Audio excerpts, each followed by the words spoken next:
1. Whatever begins to exist has a cause. 2. The universe began to exist. 3. Therefore, the universe has a cause. Now, as the cause of space and time, this being must be an uncaused, timeless, spaceless, immaterial being of unfathomable power. This is the Kalam cosmological argument. This argument began its journey in the hands of early Christian philosophers, attempting to establish a beginning to the universe and God as the creator at that beginning. In the medieval period, it was taken over by both Jewish and Islamic scholars, where it gained its name Kalam, meaning speech. But for many years, it has taken a back seat to other forms of the cosmological argument, especially those established by Aquinas. However, in the 20th century, the Kalam cosmological argument was revived by the philosopher William Lane Craig. Have you ever asked yourself where the universe came from? Why anything at all exists, instead of just nothing? The Kalam cosmological argument, as supported by William Lane Craig, has two truth claims, or what philosophers call premises, tied together to make a conclusion. The first truth claim, or premise, is whatever begins to exist has a cause. The second truth claim, or premise, is the universe began to exist.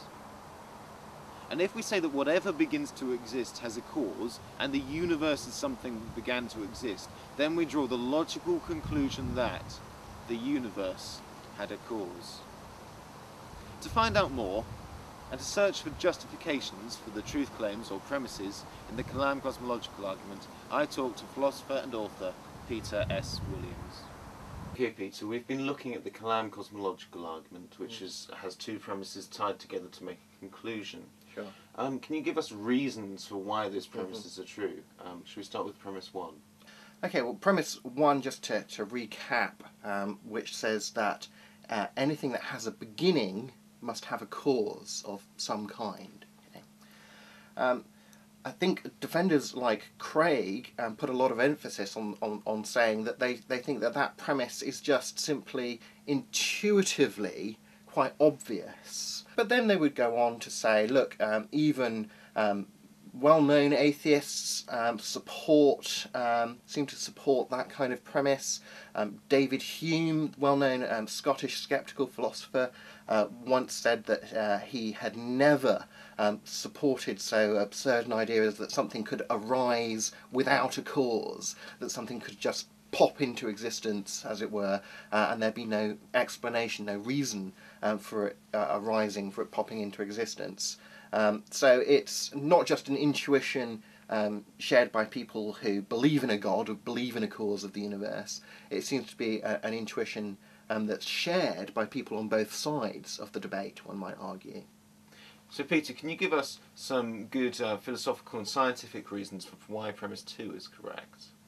Well, let's divide those defences into two types. One, sort of philosophical, mathematical defences, which were the defences in philosophical history of this, and then more recently, of course, we've had some scientific defences of this premise.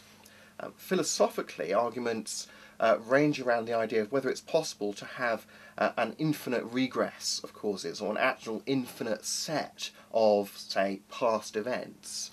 Because if it's not possible to have an actually infinite set of past events, then the set of past events can't be actually infinite, it must instead be finite. There must have been a first event. Can you distinguish for us the difference between an actual infinite and a potential infinite? Well, the distinction between an actual infinite and a potential infinite, I think quite a good way of describing it is to say that a potential infinite is a group or a set of things that's finite in number. There's a particular finite number of things in this group, and you can always add to the group. So if we're talking about time and the universe is a potential infinite, it has a finite past, began at the Big Bang, it's, what, 13.5 billion years or so old, but we can always add more billions of years to its age. So the universe can always get older, but at any particular time it's always of a finite age, 13.5 billion years, 15 billion years, 16 billion, whatever. And an actual infinity is a set of things, a group that is composed of individual members, and there is and it's not a finite number of members, it's an actually infinite number of members. One illustration that I quite like on this is an illustration called Hilbert's Hotel. It's named after a mathematician called David Hilbert, and the illustration goes like this. Suppose that an actual infinite were possible, that something, an actual infinite set were possible. Then we could construct, in theory, this hotel with an actually infinite number of rooms in it. So suppose you have this hotel with an actually infinite number of rooms in it, and an actually infinite number of guests staying in the hotel, such that all the rooms are full. So the hotel would have the no vacancies sign on the outside. However, under the no vacancies bit of the sign would be another bit of the sign that would say guests welcome. Because if I wanted to book into that hotel, the clerk at the desk could simply phone the person in room number 1 and say, could you please move up into room number 2, and tell the person in room number 2 to shift up another room into room number 3, and so on, ad infinitum. And room number 1 would be freed up, and I would move into room number 1. And that would be fine, because infinity plus 1 is infinity. So there would be no problem.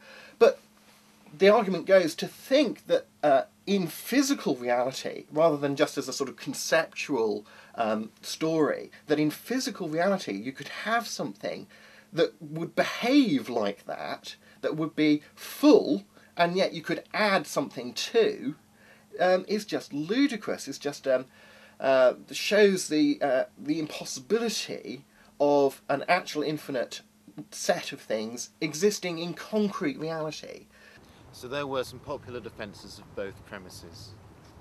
But next we must ask, is the argument logically valid? Is it a proof?